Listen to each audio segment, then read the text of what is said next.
Welcome to Tomorrow Unveiled. We're here to explore the stories shaping our future, helping you stay ahead. And today, well, the future isn't just knocking anymore, is it? It feels like it's walking, jumping, even manipulating things with, frankly, astonishing precision, almost right here beside us. There's this palpable excitement. You can feel it, these rapid shifts in robotics. It's moving so fast from sci-fi concepts to actual, headlines. So our mission for this edition of Tomorrow Unveiled is to really cut through that noise. We're diving deep into Rise of the Machines this week in robotics news.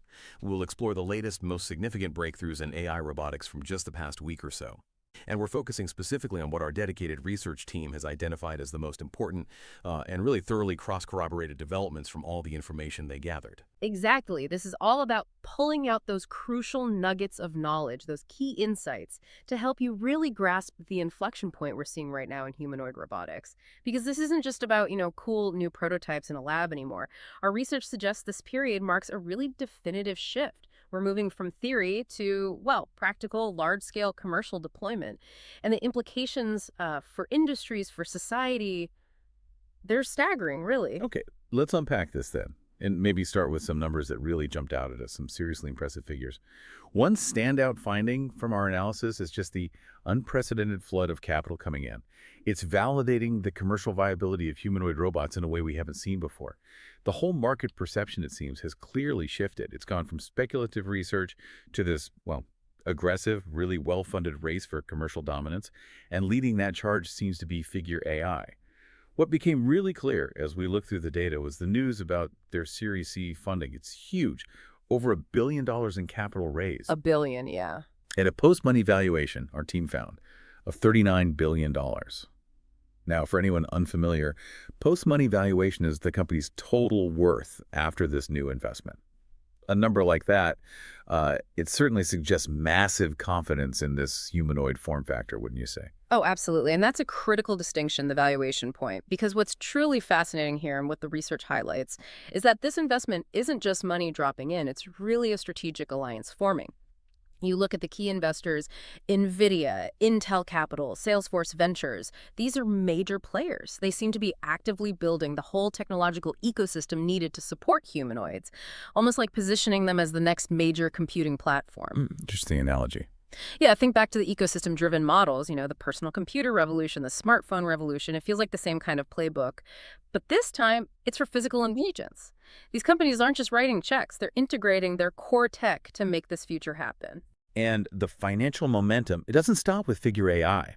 Another major player our research team tracked, Humanoid Robotics, they've announced plans for a $7 billion IPO. $7 billion, yeah. That represents, well, the first major humanoid robotics company getting ready to go public. Right. And Humanoid's move, especially considering our research indicates they've actually been profitable since 2020, that really underscores this broader wave. It demonstrates commercial viability beyond just hype. What's often overlooked, I think, is that profitable operations like Humanoids, they don't just attract more capital, they validate the business models. The models that will sustain this industry long after the initial R&D buzz fades. It kind of moves humanoids out of that, let's say, moonshot category and into a sustainable growth path. It shows the market's maturing and investors are seeing a clear route to returns, not just cool tech demos.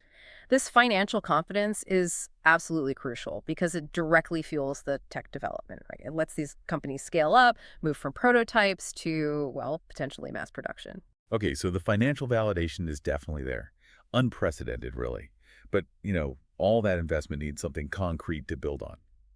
So let's shift gears a bit. Let's move from the boardroom maybe to the lab bench. Let's talk about the tangible, the physical breakthroughs in the actual robotics hardware. Because all the money in the world, it can't build a robot if the fundamental engineering isn't there, right? Exactly. You need the nuts and bolts. And it seems an unexpected hero has emerged here, according to our sources, from the University of Bonn, of all places, the Agilepead open-source humanoid platform. The reports highlight its incredible cost-effectiveness, just $6,380. That's roughly, what, 1/10 the cost of comparable platforms? It's astonishingly low, yeah. And it uses off-the-shelf components, apparently. It boasts high power density, meaning, lots of force for its size and weight, and has dynamic capabilities. It can walk, jump, even recover autonomously if it falls, and all operable by a single researcher. That feels like a game changer. It absolutely is. When I first started tinkering in robotics, getting a functional bipedal platform that was often a multi-million-dollar thing required a huge team, specialized parts. So to see something like Agilepead, built with, as you said, readily available off-the-shelf parts for under $7,000, it really makes you realize how fast this landscape is shifting. Mm. And if we connect this to the bigger picture, what Agilepead does is it democratizes research. It makes advanced humanoid development way more accessible. Think about smaller institutions, individual researchers around the globe. This isn't just one new robot. It represents a huge shift in research accessibility. It fosters global innovation at a pace we just haven't seen before in this specific field. It lowers that barrier to entry so more minds can jump in and help solve these really complex challenges. That's a fantastic point about democratizing access. Agilepead really could open doors worldwide. And when we talk about critical advancements, it's not always about the whole platform, is it? Sometimes it's the incredibly sophisticated components that make these robots truly capable. And on that front, our research pointed to BrainCo. They've introduced their Revo 2 bionic Dexterous hand. The specs our team pulled are pretty impressive. It's incredibly lightweight, 383 grams, yet it delivers a powerful grip, 50 newtons of force. And it offers sub-millimeter precision, 0.1 millimeters. That's seriously fine motor control we're talking about. Right. But the really crucial feature, the thing that stands out, is its integrated 3D multimodal tactile sensing. Okay, what does that mean exactly? So it means the hand can process different types of sensory input simultaneously. Think pressure, texture, even the direction of force being applied, all at once, much like our own hands. This lets the hand not just grab things, but actually feel them. It can discern properties like hardness, texture, the direction of force, which is absolutely fundamental for complex manipulation. It goes way beyond just simple grasping. Imagine trying to pick up something really delicate, or assembling tiny parts, or even just, I don't know, trying to grab a wet bar of soap with your eyes closed. Right, yeah. That's the kind of challenge robots face without this sensory feedback. Now they can effectively feel the world, which unlocks a whole new level of dexterity. And the fact that specialized suppliers like BrainCo are emerging, that accelerates development and cuts costs for everyone building robots. It mirrors trends we've seen in, other mature industries like PCs or car manufacturing. That precision with the BrainCo hand is incredible. It shows how far we're getting in replicating human dexterity. But what about making robots move with maybe the natural fluidity, the adaptability of biology itself?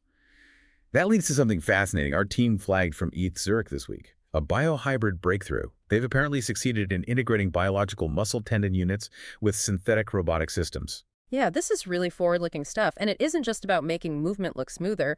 This is potentially foundational tech for the next generation of humanoid actuation, which is basically how the robot moves its limbs and joints.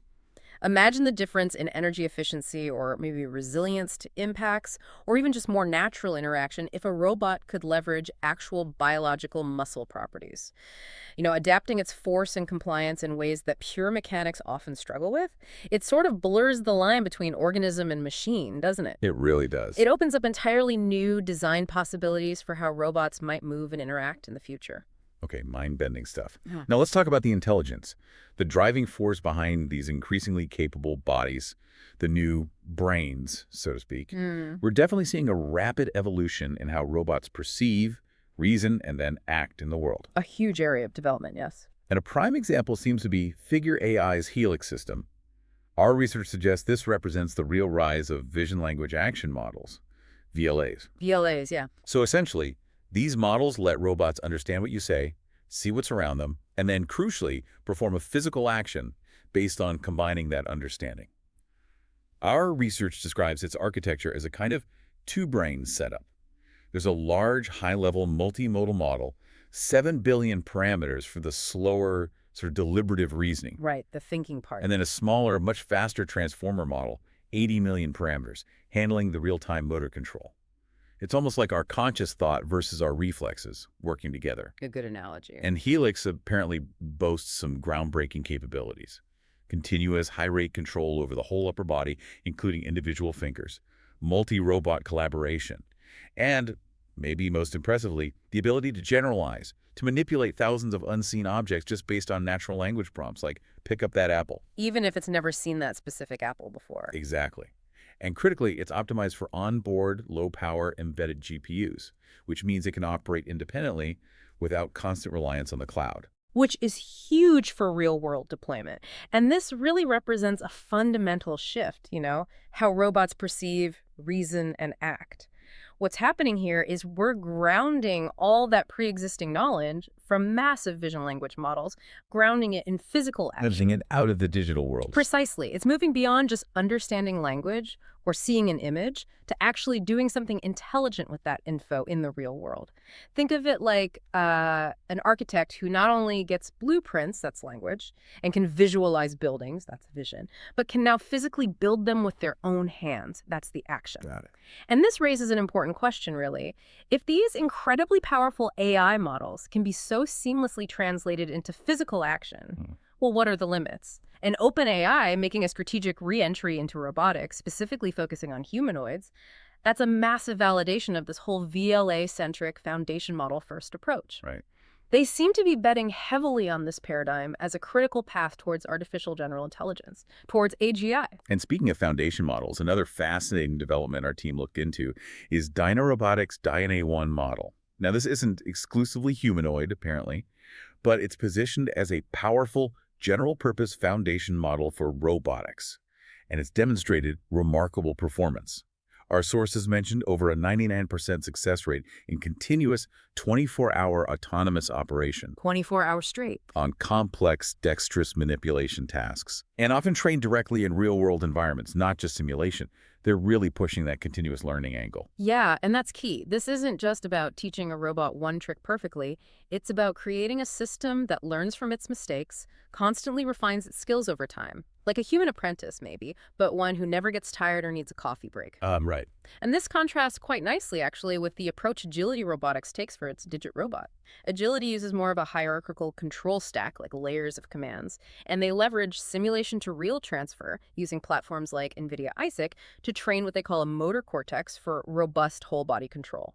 More structured. Exactly. It's very much geared towards pragmatic enterprise deployments. The focus is reliability, immediate utility, rather than trying to achieve that generalized, unconstrained intelligence right away. Different philosophies, really. Which makes sense. So let's talk about that. What does all this mean for actual real-world applications? Where are these technologies starting to show up right now? Where the rubber meets the road, so to speak. Exactly. And Agility Robotics Digit seems to be leading the pack in terms of actual commercial deployment. Our research shows it's active in Fortune 500 facilities. We saw mentions of logistics, giant GXO logistics, pilot programs with Amazon, doing tasks like tote recycling in warehouses. Practical stuff. Yeah, and Digit is specifically designed for human-built spaces. It's 5'9", has a 35-pound payload capacity. It fits right into existing industrial environments. And this really highlights a strategic split or bifurcation emerging in the market based on our analysis. You've got Agility representing the Pragmatists. They're solving specific enterprise problems today, augmenting human labor, focusing on safety, integration, ROI for businesses. Getting the job done now. Right. And then on the other side, you have companies like Figure, maybe Tesla with Optimus. They're more the visionaries. They're building these general-purpose AI brains for the future. Even if their hardware or their real-world deployments aren't quite as mature today, it's that classic tech market race, immediate tangible value versus potentially huge long-term generalized potential. That's a really clear distinction. And just quickly before we move on, are there any sort of unique risks or challenges tied to either approach that our sources highlighted? Maybe a word of caution about some of these sky-high valuations. That's a really important point. For the pragmatists like Agility, the big challenge is scaling up effectively, keeping costs down at high volumes, and really proving that return on investment for businesses used to older forms of automation.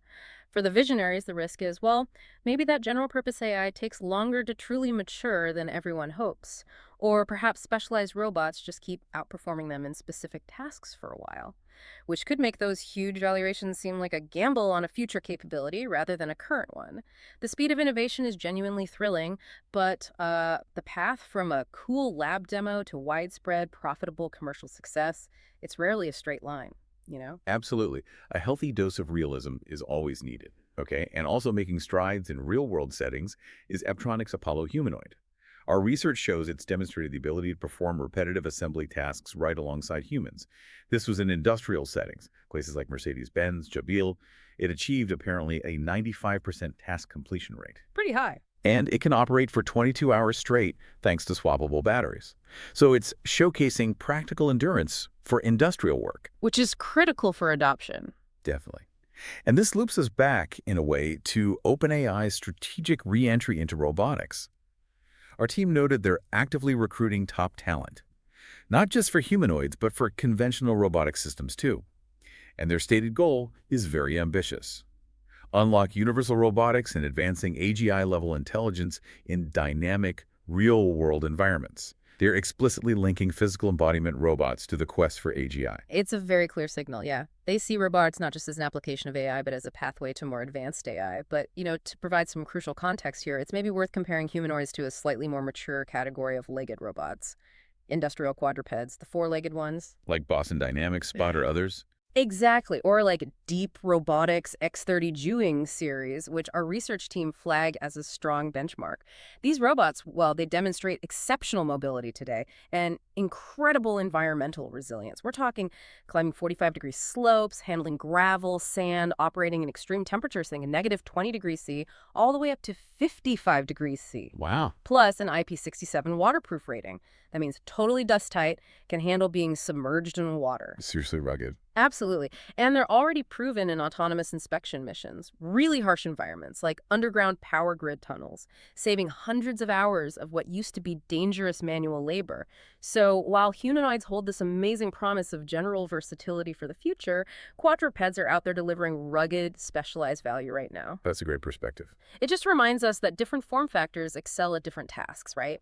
And often, specialized solutions lead the way before the truly generalized ones catch up across the board.